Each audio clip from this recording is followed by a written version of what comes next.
Welcome to morning news. మిత్రులందరికీ శుభోదయం. రాష్ట్రంలో 5,089 ఉపాధ్యాయుల ఉద్యోగాల భర్తీకి 23 నవంబర్ 20 నుంచి 30 వరకు టీచర్స్ రిక్రూట్మెంట్ టెస్ట్ టీఆర్టీ నిర్వహించేందుకు అప్పట్లో షెడ్యూల్ ప్రకటించారు. అయితే నవంబర్ 30న ఎన్నికలు ఉండడం టీఆర్టీ పరీక్షలను వాయిదా వేశారు. అసెంబ్లీ ఎన్నికల కారణంగా గ్రూప్ 2 పరీక్ష వాయిదా కూడా జరిగింది. కాంగ్రెస్ ప్రభుత్వం వచ్చాక 11,062 టీచర్ పోస్టులతో నోటిఫికేషన్ ఇచ్చి జూలై 18 నుంచి ఆగస్టు 5 వరకు డిఎస్సి పరీక్ష నిర్వహించాలని నిర్ణయించింది. మరోసారి టెట్ నిర్వహించినాకనే డిఎస్సి నిర్వహించాలని డిమాండ్ చేయడంతో ప్రభుత్వం వారికి అవకాశం ఇచ్చింది. దీంతో డిఎస్సి పరీక్షకుల సంఖ్య మరింత పెరిగింది. 6-7 నెలలుగా వాయిదా పడుతున్న డిఎస్సిని మరోసారి వాయిదా వేయాలని కోరడం ఏమాత్రం సబబు కాదు. డిఎస్సి రాసేందుకు మెజార్టీ అభ్యర్థులు పూర్తి స్థాయి ప్రిపరేషన్లో ఉన్నారు. దీనికి సంబంధించి స్థాయిలో మనకున్న ఇన్ఫర్మేషన్ను ఇవ్వదలుచుకున్నాం. ఏంటంటే, ఏదైతే కేసీఆర్ ప్రభుత్వం ఉందో, బీఆర్ఎస్ ఉందో, ఉద్యోగ నోటిఫికేషన్లు నిల్. ఏదైతే డిఎస్సికి సంబంధించింది గత 10 సంవత్సరాల నుంచి బీఆర్ఎస్ పార్టీ నిల్లుంది. ఎన్నికలకు ముందు బీఆర్ఎస్ పార్టీ ఏం చేసిందంటే 5,089 పోస్టులకు నోటిఫికేషన్ ఇచ్చింది. వాళ్ళకి తెలుసు, ఏం తెలుసు, ఈ 5,089 ఉద్యోగాలు మనం నోటిఫికేషన్ ఇస్తాము, కానీ ఈ నోటిఫికేషన్ సంబంధించి మనం పూర్తి స్థాయిలో చెయ్యము, ఊరికే నిరుద్యోగులను మభ్యపెట్టడం కోసం ఈ వేస్తానం అని చెప్పి బీఆర్ఎస్ కు పూర్తి స్థాయిలో తెలుసు. ఇది బీఆర్ఎస్ కు సంబంధించిన వ్యవస్థ. నోటిఫికేషన్ ఎన్నికల ముందు వేయడం, కానీ ఉద్యోగ అవకాశాలు కల్పించకుండా నోటిఫికేషన్ పూర్తి స్థాయిలో మభ్యపెట్టి దానికి కోర్టు ఆటంకాలు లేకపోతే ఎలక్షన్ కోడ్ అంతరాయాలు కల్పించి అప్పటి మనం ఓట్ల కోసం వాడే ప్రయత్నం చేశారు. కానీ కాంగ్రెస్ ప్రభుత్వం, ప్రజా ప్రభుత్వం వచ్చిన తర్వాత రాగానే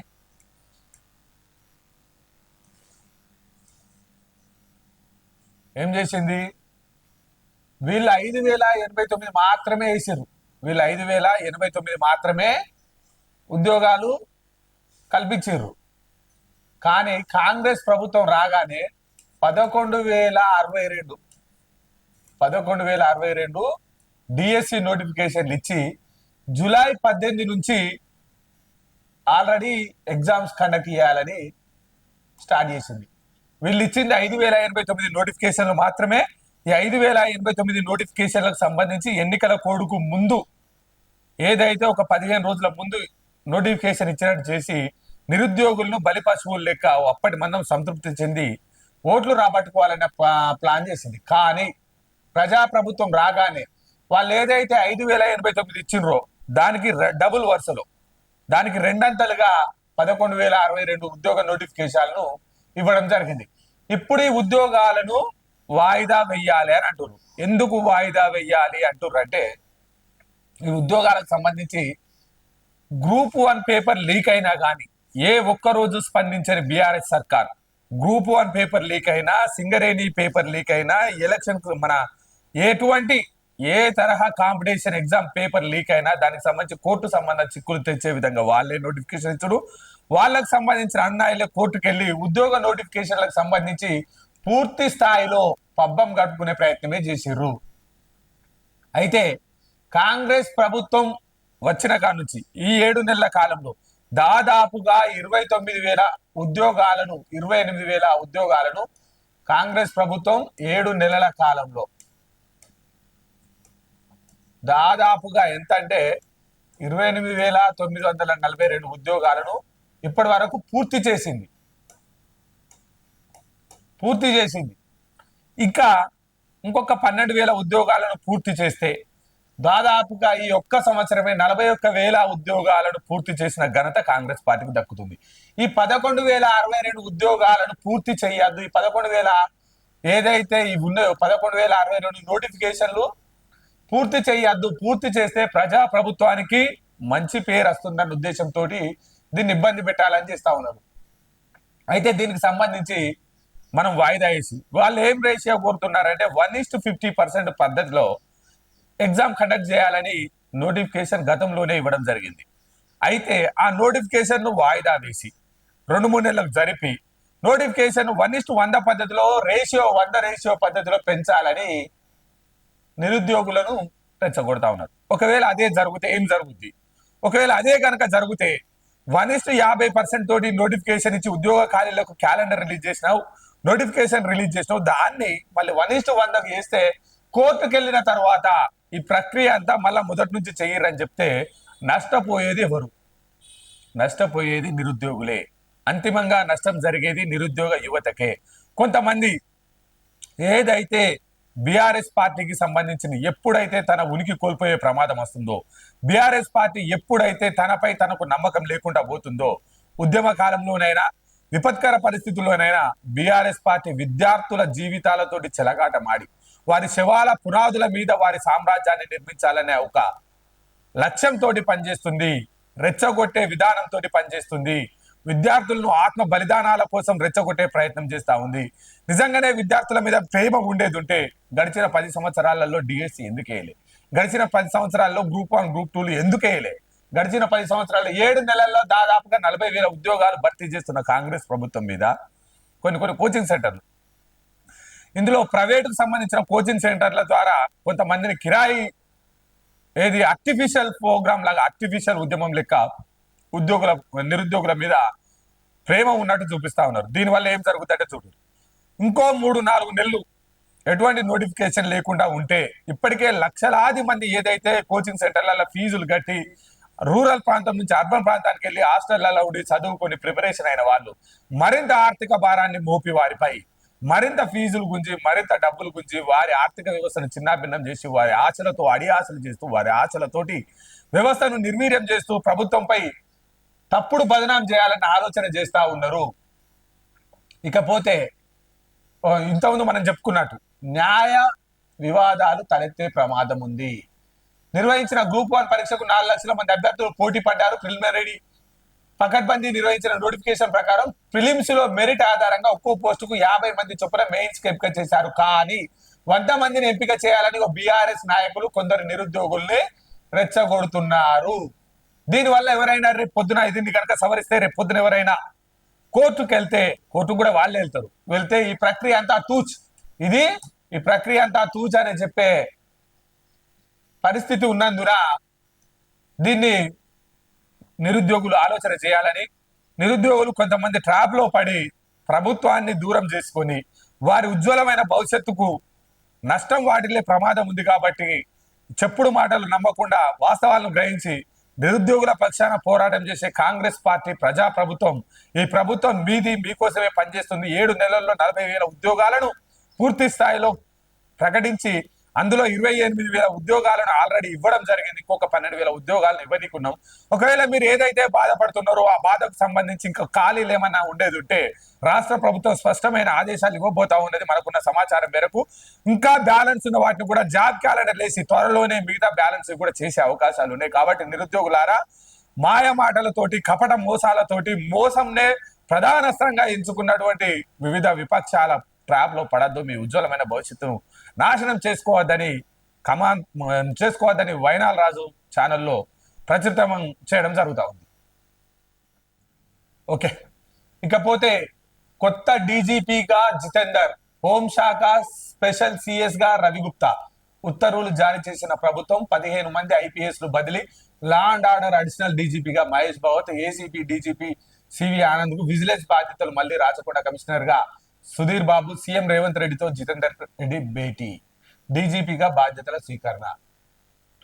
ఏదైతే కొత్త డీజీపీ గారు ఉన్నారో జితేందర్ గారు, వారు 1992 ఐపీఎస్ బ్యాచ్ చెందిన వారు నిరుపేద రైతు కుటుంబంలో పుట్టి వారి ఫస్ట్ పోస్టింగ్ కూడా తెలంగాణ రాష్ట్రానికి సంబంధించిన నిర్మల్లో ఏసీపీగా చేయడం జరిగింది.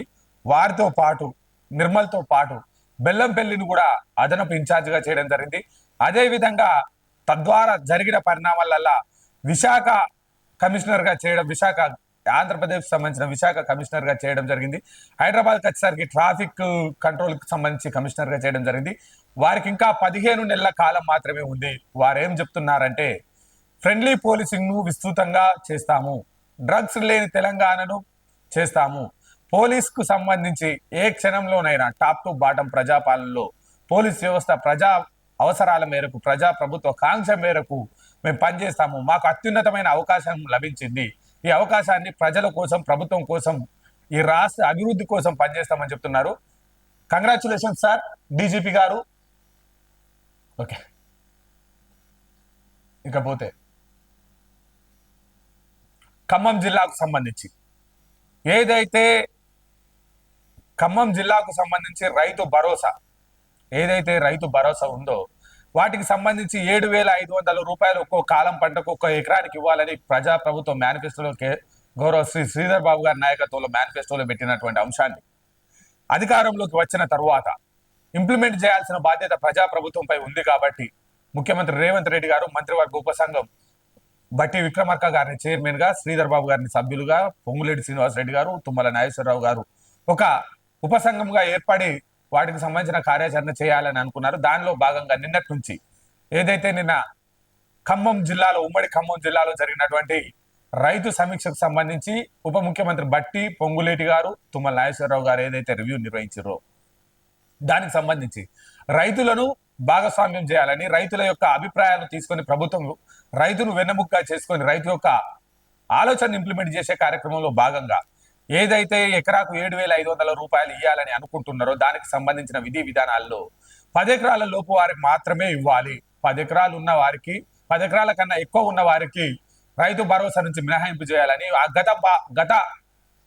గత బీఆర్ఎస్ ప్రభుత్వం లెక్క దుబారాను తగ్గించాలని, కొండలు, గుట్టలు, రియల్ ఎస్టేట్ వ్యాపారులు, పెట్రోల్ బంకులు, ఫామ్ హౌస్లకు ఇవ్వకుండా ఎవరైతే పొలిటీషియన్స్ ఉన్నారో, ఎమ్మెల్యేలు, ఎంపీలు, ఎమ్మెల్సీలు, ఎవరైతే గెజిటెడ్ అధికారులు పెద్ద స్థాయిలో ఉన్నారో, ఏదైతే గ్రీన్ పెన్ వాడే పెద్ద స్థాయిలో ఉన్న ఆఫీసర్లకు కూడా రైతు భరోసాను నిలిపివేయాలని, తద్వారా నిజమైన చిన్న సన్నకారు రైతుకు మేలు జరుగుతుందని, దాని ప్రభుత్వ లక్ష్యం నెరవేరుతుందని, రైతుకు మేలు చేసే చిన్న సన్నకారు రైతుకు 80% ఉన్నటువంటి చిన్న స్థాయి రైతుకు మేలు చేయాలన్న లక్ష్యంతో ఈరోజు ప్రజాప్రభుత్వం అడుగేస్తా ఉంది. ఆ ప్రజాప్రభుత్వం తీసుకున్న నిర్ణయంలో భాగంగా ఉమ్మడి ఖమ్మంకు సంబంధించిన రైతాంగంతో చర్చ జరగడం జరిగింది.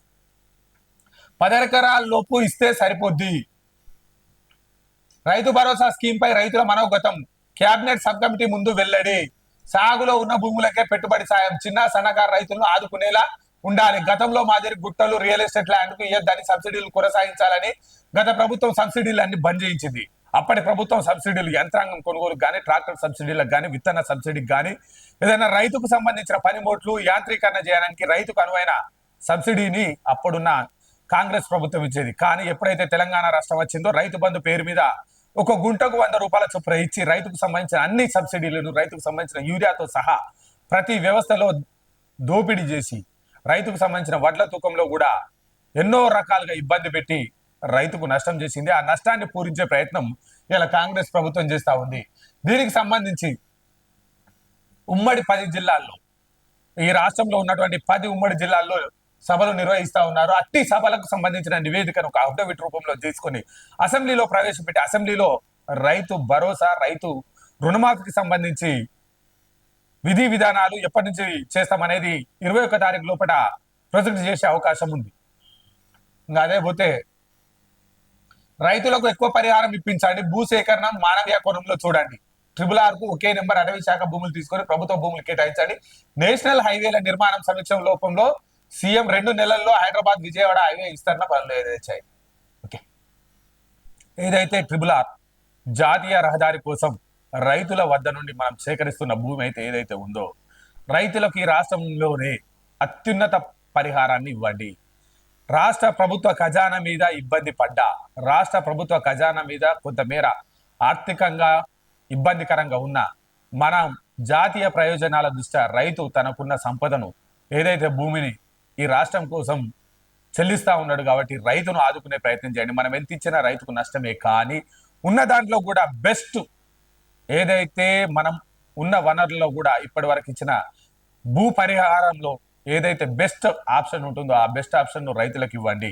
దానికి సంబంధించి రైతులను దగ్గర నుంచి తీసుకున్న భూమికి ఎక్కువ ధర చెల్లించండి. హైవేల నిర్మాణంలో అటవీ శాఖ భూములు తీసుకొని అటవీ శాఖకు కూడా ప్రభుత్వ భూములు ఒకే కాడ బదలాయించే కార్యక్రమం చేయండి. ఈ రాష్ట్రంలో హైవేల పునరుద్ధతి సాగించండి అని చెప్పి రేవంత్ రెడ్డి గారు చెప్పడం జరుగుతూ ఉంది. ఓకే.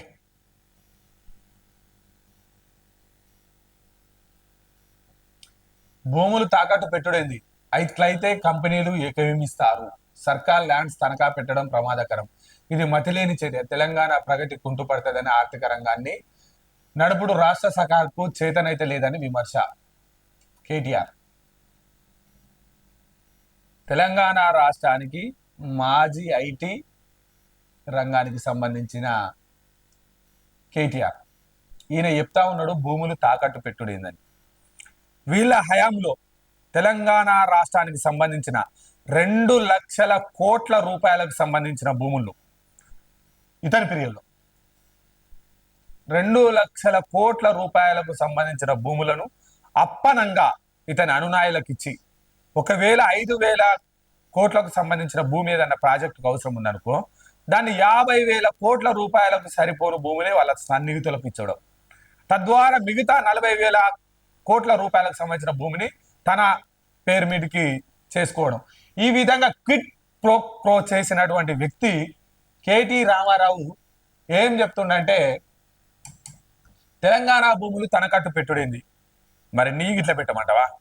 నీలాగా ఆస్తులు జప్తు చేసుకొని ఆస్తులు ఎక్కడ కనబడితే అక్కడ డేగలాగా వెయ్యి, ఎక్కడ భూములు అక్కడిని నీలాగా లాక్కోమంటావా? ఈ రాష్ట్ర రైతాంగం కోసం ఈ రాష్ట్ర ప్రజలు రైతాంగం ఇబ్బందుల్లో ఉన్నారు. వారికి మీలాగా 10 సంవత్సరాలు సాగదీసి ఏదైతే రైతుకు సంబంధించినటువంటి లోన్లు తీర్చాలి, రైతుకు సంబంధించినటువంటి బాకీలను తీర్చాలన్న లక్ష్యంతో ఏకకాలంలో 31,000 కోట్ల రూపాయలు రైతుకు ఇవ్వాలి. రైతు వెన్నెముకను విరవద్దు, రైతుకు కళ్ళల్లో ఆనందాన్ని చూడాలన్న లక్ష్యంతో ప్రభుత్వం పనిచేస్తూ ఉంది.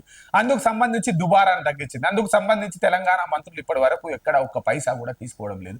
అందుకు సంబంధించి తెలంగాణ రాష్ట్ర ప్రభుత్వం ఎక్కడికక్కడ హంగు ఆర్భాటాలు పోకుండా సాదా సీదాగా ప్రజలతోటి రైతులతోటి మమేకమై ఈ రాష్ట్రంలో జరిగిన విధ్వంసాన్ని ఎట్లా పూడ్చాలి, ఈ రాష్ట్రంలో జరిగిన నష్టాన్ని ఏ విధంగా పూడ్చాలి, ఈ రాష్ట్రంలో రైతుకు జరిగిన రైతు కన్నీళ్లను ఏ విధంగా ఆపాలి, రైతుకు 10 సంవత్సరాల కాలంలో మీరు చేసిన విధ్వంసాన్ని పూడ్చి రైతును రాజుగా చేయాలి, రైతుపై ఉన్నటువంటి బాకీని తీర్చాలి అని చెప్పి రైతుకు సంబంధించిన రుణమాఫీకి సంబంధించి ఇప్పటికే 10,000 కోట్లు సేకరించి, తద్వారా ఏదైతే భూములు మీలాగా అడ్డగోలుగా అమ్మడం మీ అనునాయులకు ఇవ్వడం కాకుండా తనఖా పెట్టి ఇంకో 20,000 కోట్లు తీసుకొని రైతులకు ఆగస్టు 15 లోపు 31,000 కోట్ల రూపాయలు రైతులకు రుణమాఫీ చేయాలన్న లక్ష్యంతో మన ప్రభుత్వం పనిచేస్తూ ఉంటే కేటీ రామారావు తనఖా పెట్టుడు ఏందంటాడు. మీలాగా ఆస్తు గుంజుకోవడం లేదు కదా, మీలాగా అన్నాయిలకు ఇవ్వడం లేదు కదా, ఆ డబ్బులతోటి ఈ రాష్ట్ర రైతాంగానికి మేలు చేయాలన్న లక్ష్యంతో కాంగ్రెస్ పార్టీ ప్రభుత్వం పనిచేస్తూ ఉంది. దాన్ని మెచ్చుకోవాల్సింది పోయి మళ్ళా పిట్టల దొరలాగా ఏది పడుతుంది మాట్లాడితే ఎలా?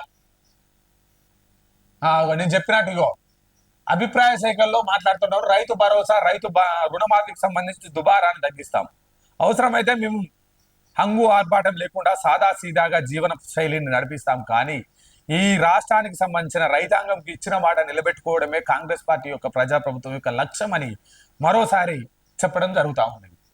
కృష్ణా బేసిన్ కు వరద, ఆల్మట్టి సామర్థ్యం 129.72 టీఎంసీలు ఉండగా ప్రస్తుతం 81 టీఎంసీల నీళ్ల స్టోరేజ్ ఉంది. ప్రస్తుతం ప్రాజెక్టు మరో 48 టీఎంసీల నీళ్ళు అవసరంగా వరద ఇలాగే కొనసాగితే వారం రోజుల్లోగా ప్రాజెక్టు నిండే అవకాశాలున్నాయి.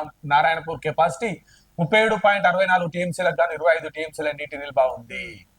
మహారాష్ట్ర ఎగువలో కురుస్తున్న వర్షాలతో వరద పెరగడంతో మన ప్రాజెక్టుల పైన ఆశలు చిగురుస్తున్నాయి. వరద ప్రవాహం కొనసాగితే ఆగస్టు 2 లేదా 3వ వారం నాటికి కృష్ణా బేసిన్ లోని శ్రీశైలం, నాగార్జున సాగర్ నిండు కుండలా మారే అవకాశం ఉందని అంచనా వేస్తున్నారు. ప్రస్తుతం జూరాల పరిస్థితి ఆశాజనకంగానే ఉంది. ప్రాజెక్టుకు పెద్ద వరద లేకపోయినా నీటి నిల్వ చెప్పుకునే స్థాయిలోనే ఉంది. ఓకే, ఏదైతే కృష్ణా బేసిన్ లో ఎగువన కురుస్తున్నటువంటి మహారాష్ట్రకు సంబంధించి వరదల ప్రవాహంతో ఏదైతే ఆల్మట్టి ప్రాజెక్టు ఇంకొక 20 టీఎంసీలు కనుక నిండినట్టయితే పూర్తి స్థాయిలో ఆల్మట్టి పూర్తి స్థాయిలో నీటి నిండకం తరువాత ఆల్మట్టి నుంచి దిగువకు వాటర్ సరఫరా జరుగుతుంది. కాబట్టి తద్వారా కృష్ణా బేసిన్ కు సంబంధించి ఏదైతే నాగార్జున సాగర్, తెలంగాణ రాష్ట్రానికి కృష్ణా నది నుంచి అత్యంత లాభదాయకమైన నాగార్జున సాగర్ పూర్తి స్థాయిలో, అదేవిధంగా శ్రీశైలం కూడా పూర్తి స్థాయిలో నిండే అవకాశాలు ఉన్నాయి. ఇదే విధంగా కనుక జరిగితే ఆగస్టు 2వ 3వ వారం వరకు కృష్ణా బేసిన్ కు సంబంధించిన రివర్ పరివాహక ప్రాంతం అంతా నిండుకుండలా మారే అవకాశం ఉంది. తద్వారా రైతులకు మేలు జరిగే అవకాశం ఉందని చెప్పి ఒక రిపోర్ట్ వస్తూ ఉంది. ఇంకా దాంతో పోతే కృష్ణా బేసిన్ ఆశాజనకంగా ఉన్నప్పటికీ గోదావరి పరివాహక ప్రాంతమైనటువంటి గోదావరి బేసిన్లో మాత్రం ఇప్పటి వరకు నీటి నిల్వలు పూర్తి స్థాయిలో ఇబ్బందికరంగానే ఉన్నాయి. గోదావరికి సంబంధించి ఎస్ఆర్ఎస్పి 90 టీఎంసీలకు గాను కేవలం 10 టీఎంసీల నీటి నిల్వ మాత్రమే ఉంది. ఎస్ఆర్ఎస్పి ఎప్పుడైతే నిండుకుండలా మారుతుందో తద్వారా ఎల్ఎండి, మిడ్మానేరు, ఎల్లంపల్లి ఏదైతే దానికి సంబంధించి యూజ్ అవుతుంది. కానీ గోదావరి డ్యాములు మాత్రం ఇప్పటి వరకు వరద లేకపోవడమే ఇబ్బందిగా ఉంది. కాస్త అనువైన అంశం ఏంటంటే ప్రాణహితలోకి ఇప్పుడిప్పుడే నీటి నిల్వలు వస్తున్నాయి కాబట్టి ఇది మేడిగడ్డ, అన్నారం, సుందిలకు సంబంధించి కొద్దిగా లాభం జరిగే ప్రయత్నం చేస్తా ఉన్నారు. అదే విధంగా పోతే సింగూరులో 29 టీఎంసీలకు గాను 13, నిజాం సాగర్ లో 17 టీఎంసీలకు గాను 3, శ్రీరామ్ సాగర్ లో 90 టీఎంసీలకు గాను 12 టీఎంసీలు మాత్రమే ఉన్నాయి. అదే విధంగా ఎల్లంపల్లిలో కడెం ప్రాజెక్టులో 7 టీఎంసీలకు గాను 3 ఈ విధంగా ఉన్నాయి. ఎప్పుడైతే గోదావరి నదికి వాటర్ వస్తుందో అప్పుడు గోదావరి నుంచి ఎల్లంపల్లి, శ్రీపాద, ఎల్లంపల్లి మాత్రమే, శ్రీరామ్ సాగర్, ఎస్ఆర్ఎస్పి మాత్రమే ఈ ప్రాంతానికి ఉత్తర తెలంగాణకు సంబంధించి జీవ వరప్రదాయినిగా ఉంటుంది. కాబట్టి రానున్న రోజుల్లో వర్షాలు పడాలని ఆశిద్దాం. ఓకే, కాళేశ్వరంకు సంబంధించి ఇంజనీర్ల విచారణ కంప్లీట్. కమిషన్ ఎదుట అసిస్టెంట్ ఈఈలు హాజరు. నేడు ట్రాన్స్కో నిపుణులు, ప్రైవేట్ వ్యక్తులు, 3 బ్యారేజీలు, పంప్ హౌజ్ల వివరాలు, 4-5 రోజుల్లో మరికొన్ని అఫిడవిట్లు. పలు విషయాలపై జస్టిస్ ఘోష్ ఆరా. కాళేశ్వరం ప్రాజెక్టు విషయంలో ఏర్పాటైన పీసీ ఘోష్ కమిషన్ ఇంజనీర్లను విచారించడం దాదాపుగా పూర్తి చేసింది. 3 రోజులుగా లక్ష్మీ, సరస్వతి పంప్ హౌజ్లతో సంబంధం ఉన్న చీఫ్ ఇంజనీర్లు మొదలు డిప్యూటీ ఎగ్జిక్యూటివ్ ఇంజనీర్ల వరకు ఎంక్వైరీ చేసింది. దీనికి కొనసాగింపుగా అసిస్టెంట్ ఈలను సైతం బుధవారం విచారించింది. పంప్ హౌజ్ల డిజైన్లు, విద్యుత్ సరఫరా వ్యవస్థ, వినియోగం, గతంలో వరదలు వచ్చినప్పుడు అవి మునిగిపోవడానికి గల కారణాలు తదితర విషయాలపై వివరణ తీసుకుంది. మౌఖికంగా చెప్పిన అంశాలను 2-3 రోజుల్లో అఫిడవిట్ రూపంలో సమర్పించాల్సిందిగా ఆదేశం చేసింది. అక్షరాల 1,00,000 కోట్లు మంతని నియోజకవర్గానికి సంబంధించిన ప్రజల స్వేదం, వాళ్ళ త్యాగాల పునాదుల మీద నిర్మించినటువంటి కాళేశ్వరం ప్రాజెక్టు అక్షరాల 1,00,000 కోట్ల అవినీతితోటి తెలంగాణ ప్రభుత్వ ఆదాయానికి గండు కొట్టి ప్రతి ఒక్కరి నెత్తి మీద 5 నుంచి 6 లక్షల రూపాయల ఖర్చును అప్పు రూపంలో వేసినటువంటి ప్రాజెక్టుకు సంబంధించి గత ప్రభుత్వం ఎన్నో గొప్పలు చెప్పి ఏ ప్రాంతానికి సంబంధించిన నీటి వినియోగంలో కూడా కాళేశ్వరం పాత్ర సున్నా ఉన్నప్పటికీ దాన్ని గొప్పగా అభివర్ణించి డిజైన్ చేసి మసిబూసి మారేడుకాయ చేసి అంగు ఆర్భాటం చేసినటువంటి ప్రాజెక్టుకు సంబంధించి తీగ లాగితే డొంక కదులుతా ఉన్నట్టు స్పష్టంగా అర్థమవుతా ఉంది. ఏదైతే ప్రజాప్రభుత్వం అధికారంలోకి రాగానే దమ్ముంటే కాళేశ్వరం మీద విచారణ వేయి అని మాట్లాడిర్రు. ఎప్పుడైతే విచారణ వేసిన తర్వాత ఒక చీఫ్ జస్టిస్ను తీసుకొచ్చి జస్టిస్ ఘోష్ గారిని దీనికి సంబంధించి కమిషన్ వేసిన తర్వాత ఈ కమిషన్ అంతా మేము కమిషన్ ఎదుటికి రామన్నారు. ఈ కమిషన్కి సంబంధించి అన్ని కమిషన్లు మాపై వ్యతిరేకతతోటి వేస్తూ ఉన్నారు, వీటిని బంద్ చేయాలన్నారు.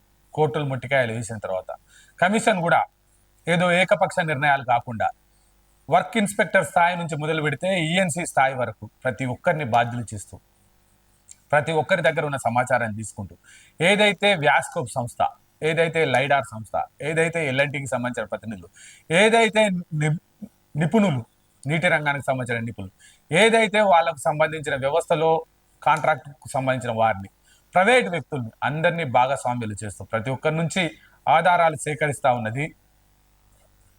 ఇసుక తిన్నెలపై, బొగ్గు మేటలపై పనికి రాని చోట ప్రాజెక్టును కట్టి ప్రాజెక్టు పిల్లర్లు కుంగిపోతే ఏదో చిన్న లోపమని చెప్పి తప్పించుకునే ప్రయత్నం చేయకుండా, వాటికి గుంతలు పూచి మన కళ్ళకు గంతలు కట్టే ప్రయత్నం చేయకుండా ఆ ప్రాజెక్టును పూర్తి స్థాయిలో మరమ్మత్తు చేసి తీసుకొచ్చి రైతులకు మేలు చేయాలనే ఆలోచన ఒకటి. మరోవైపు 1,00,000 కోట్ల గుదిబండలాగా కాకుండా ప్రజలకు మేలు చేయించాలనే లక్ష్యంతో అందులో జరిగిన అవినీతి అవకతవకలపై జనాలకు సమాధానం చెప్పాలన్న లక్ష్యంతో ఏదైతే పీసీ ఘోష్ గారు, కాళేశ్వరంకు సంబంధించిన చైర్మన్ గారు పూర్తి స్థాయిలో మొదటి దశ టెక్నికల్ అంశాలకు సంబంధించి మొదటి దశ వారి విచారణ పూర్తి చేసినట్టుగా కనబడతా ఉన్నది. త్వరలో దీనికి సంబంధించిన పూర్తి విషయాలు బయటకు వస్తాయి. కానీ వీటితో పాటే కాళేశ్వరానికి సంబంధించి కాళేశ్వరం ప్రాజెక్టు కోసం ఇచ్చిన భూముల రైతాంగం కళ్ళల్లో ఇంకా కన్నీరు అలాగే ప్రవహిస్తుంది. కాళేశ్వరం ప్రాజెక్టు లాగా ఏ విధంగానైతే నీరు గంగలో కలుస్తా ఉందో ఆ గంగలో గరిసే నీళ్లలో కాళేశ్వరం ప్రాజెక్టుకు సంబంధించి మంతని నియోజకవర్గం నుంచి భూములు ఇచ్చిన రైతుల కన్నీరు కూడా గంగలో కలుస్తా ఉన్నది.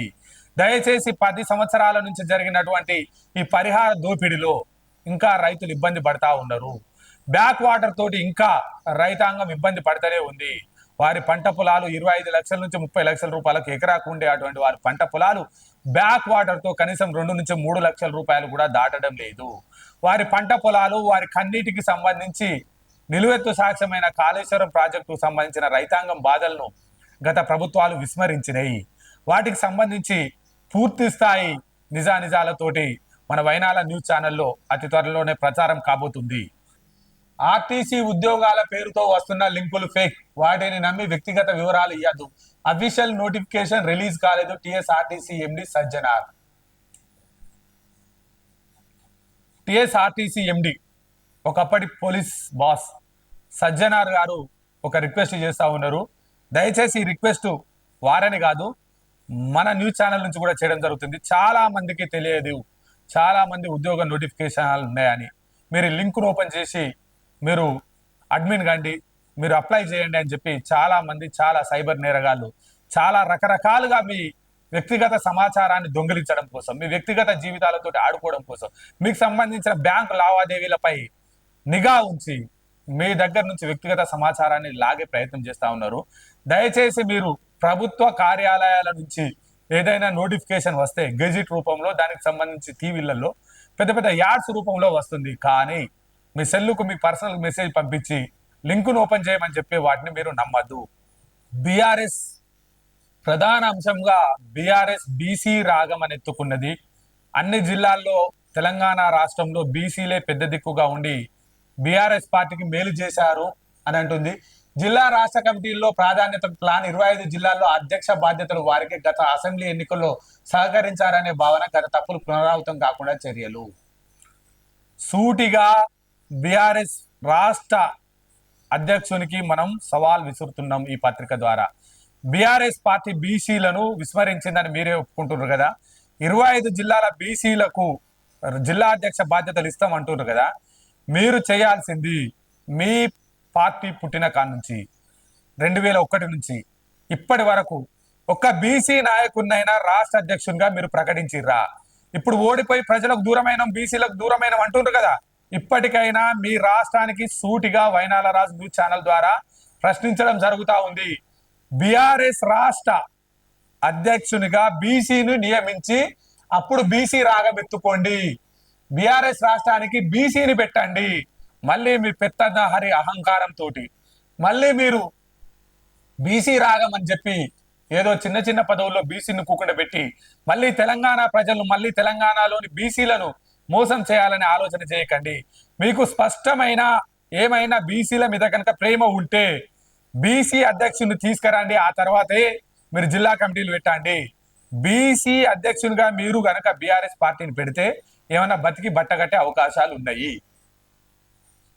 తెలంగాణ రాష్ట్ర ఐటీ పరిశ్రమల శాఖ మంత్రి దుద్దిల్ల శ్రీధర్ బాబు గారు నిన్న ఏదైతే హైదరాబాద్లోని Nanakramguda Medtronic engineering and innovation global IT సెంటర్ను ప్రారంభించారు, వారితోటి ఐటీ ఉద్యోగులు ఎంత సంతోషంగా వారితోటి వారి అభిప్రాయాలను పంచుకుంటున్నారో మనం చూడొచ్చు.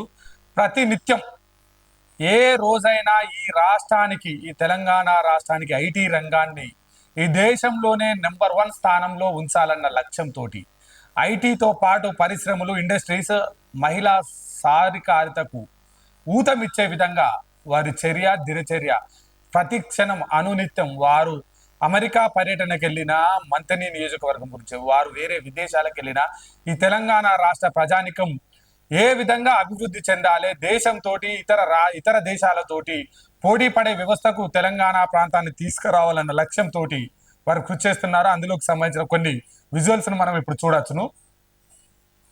విజువల్స్ సంబంధించి ఒకసారి చూడండి.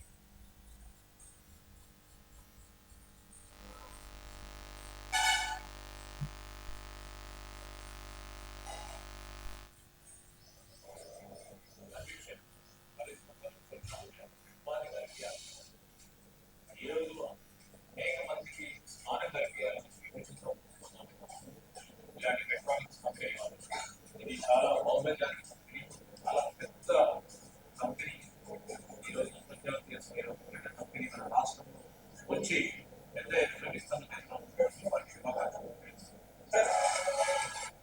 ఓకే. ఏదైతే హైదరాబాద్ నానక్రామ్ గూడలోని ఏదైతే హైదరాబాద్ హబ్ను మెడికల్ హబ్గా, ఐటీ హబ్గా, ఇండస్ట్రియల్ హబ్గా ఈ దేశానికే రోల్ మోడల్ చేయాలన్న లక్ష్యంతో, కృతనిశ్చయంతో మంతని నియోజకవర్గానికి చెందినటువంటి శ్రీధర్ బాబు గారు అనునిత్యం పనిచేస్తున్నారు అనే దానికి ఎటువంటి సందేహం లేదు. చూడండి, వారు అనుక్షణం ప్రతిరోజు ఏదో ఒక ఇతర దేశ కంపెనీలను తెలంగాణ రాష్ట్రానికి పిలవడం, వారితో ఎంఓయూలు కుదుర్చుకోవడం, వారితోటి ఈ రాష్ట్రంలోని యువతకు ఉపాధి అవకాశాలను కల్పించడమే ప్రధాన ఎజెండాగా పనిచేస్తున్నటువంటి the great leader Sridhar Babu గారు. ఓకే, అదేవిధంగా నిన్న ఏదైతే తెలంగాణ రాష్ట్ర మినిమం వేజ్ బోర్డు చైర్మన్ గా తెలంగాణ ఈ ప్రాంతానికి మంతని నియోజకవర్గ ప్రాంతానికి అనుసంధానంగా ఉన్నటువంటి కోల్బెల్ట్ ఏరియా ప్రాంతానికి సంబంధించిన జనక్ ప్రసాద్ గారు ఏదైతే వారు వేజ్ బోర్డు చైర్మన్ గా నియమితులయ్యారో వారికి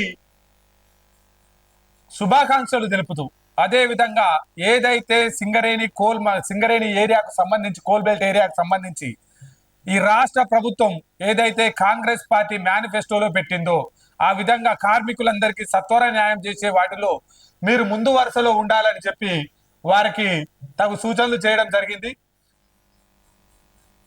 ఇకపోతే తెలంగాణ రాష్ట్రంలో మంతని నియోజకవర్గానికి సంబంధించి మరో మైలురాయి వచ్చింది. దానికి సంబంధించి తెలంగాణ రాష్ట్రానికి సంబంధించి మంతని నియోజకవర్గానికి సంబంధించిన అయితే ప్రకాష్ రెడ్డి గారిని ట్రేడ్ ప్రమోషన్ కార్పొరేషన్ చైర్మన్ గా దుద్దిల్ల శ్రీధర్ బాబు గారి ఆశీస్సులతోటి ఇవాళ వారి ప్రమాణ స్వీకారోత్సవం జరగబోతా ఉన్నది. వారికి కంగ్రాచులేషన్స్ తెలుపుతున్నాము. అదేవిధంగా ఏదైతే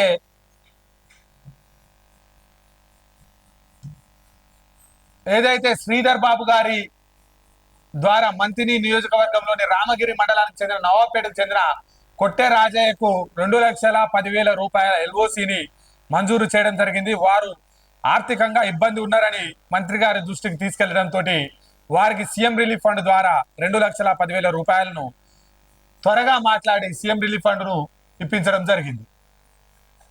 ఇకపోతే లోకల్ న్యూస్కి వచ్చేసరికి మొన్ననే ఏదైతే అసమర్థ బీఆర్ఎస్ పాలనలో 10 సంవత్సరాలు సాగదీగతో కూడినటువంటి బ్రిడ్జి నిర్మాణం కూలిపోయిందో, కొంతమంది సేద తీరడం కోసమో లేకపోతే కొంతమంది ఎండ కొడుతుందని అక్కడ కాలక్షేపం కోసమో కూర్చోవడం జరిగింది. ఇది ప్రమాదకరమని తెలిసినప్పటికీ కూడా ఎవరైతే కొంతమంది ఉన్నారో ఇలా ఈ గడ్డర్ల కింద కూర్చోవడం జరుగుతూ ఉంది. ఇది ప్రమాదము, దీనిపై ఆలోచన చేయాలని స్థానికులకు కోరడం జరుగుతూ ఉంది. జరగరాని ప్రమాదం జరిగితే అత్యంత విలువైన మనపై నమ్మకం పెట్టుకున్న మన కుటుంబ సభ్యులు ఇబ్బంది జరుగుతారు. చిన్న గాలివానకే బీఆర్ఎస్ ప్రభుత్వంలో కూలినటువంటి బ్రిడ్జిల కింద కూర్చోవద్దని దయచేసి మన న్యూస్ ఛానల్ ద్వారా తెలపడం జరుగుతూ ఉంది. కమాన్పూర్ మండల ప్రజానికానికి తెలంగాణ రాష్ట్రానికి సంబంధించిన Ramagundam medical science and institute ద్వారా ఇవాళ ఉదయం 9:30 గంటల నుండి కమాన్పూర్ మండల కేంద్రంలోని మార్కెట్ చౌరస్తాలో ఎంపీడీఓ ఎంఆర్ఓ గ్రామ పంచాయతీ కూడలికి సంబంధించిన మార్కెట్ చౌరస్తాలో సిమ్స్ వారు వచ్చి ఆరోగ్య మేళా నిర్వహించనున్నారు. అంటే తద్వారా ఎవరైనా చిన్న చిన్న జబ్బులతోటి ఇబ్బంది పడతా ఉన్నారో వారికి ఫ్రీ సర్వీస్ చేయనీకి, వారికి ఉచిత మందులు ఇవ్వనీకి, వారికి ఆరోగ్య వివరాలు తెలుపనీకి సిమ్స్ వారు వస్తూ ఉన్నారు. కాబట్టి ఈ ఆరోగ్య మేళాను విజయవంతం చేసుకోవాలని కమాన్పూర్ ఎంఆర్ఓ గారు ఒక ప్రకటనలో కోరడం అయింది. ఏమైనా బతికి బట్టగట్టే అవకాశాలు ఉన్నాయి.